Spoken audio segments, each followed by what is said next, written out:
नमस्कार दोस्तों, बात करेंगे पाइल्स की, जो सबसे कॉमन समस्या है। लगभग कभी ना कभी हर इंसान को, मानिए आप 90% तक लोगों को कभी ना कभी उनके जीवन में किसी न किसी ग्रेड्स की बवासीर बनी हुई होती है।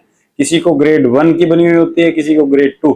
ये देखने में इस तरह से आता है कि अगर आपके इस कहीं ऐसी जगह पोस्टिंग है, चाहे तो वो ऊंचे पहाड़ों में होते। कई बार क्या होता है, हमारे फौज के जवानों की पोस्टिंग जो होती है हाई एल्टीट्यूड, मतलब कि बर्फ जो ग्लेशियर के आसपास होती है, तो उस समय उनका खान पान पूरी तरह से डिस्टर्ब हो जाता है।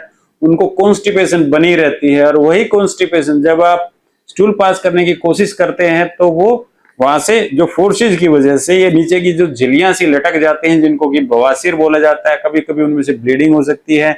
और कई बार क्या होता है, आपकी जो पोस्टिंग है जब चेंज हो जाती है, या आपका इस ऐसे स्थान पे, ऐसे शहर में आपकी नौकरी है जहां पर आपका खान पान पूरी तरह से ढंग से मैनेज नहीं हो पा रहा है, आपको कब्ज रहती है, आप मिर्च मसाले वाले खाने खाते हैं, तब भी आपको कभी ना कभी पाइल्स का शिकार होना पड़ता है। बट ये जब ग्रेड 3 या ग्रेड 4 हो जाती है, तब इनका जो मैनेजमेंट है वो लेजर से हो सकता है, या इनकी रिपेयर से हो सकता है, या जो इसका जो लेजर से इसकी जो अदर जो म्यूकोपैक्सी है या हेमोरोइडोपैक्सी है या स्टेपलर सर्जरी से भी इसको मैनेज किया जा सकता है।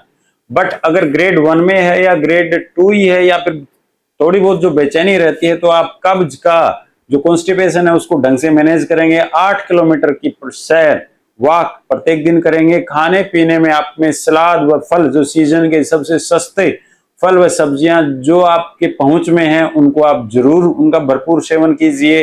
मोटे अनाज जिसमें कि चना है, उबले हुए चने का प्रयोग कीजिए। मूंग, मोट, बाजरा, कभी खिचड़ी, कभी दलिया, जो हमारे एरिया का, जो हमारे देश का जो ओरिजिनल अनाज है उसका प्रयोग कीजिए।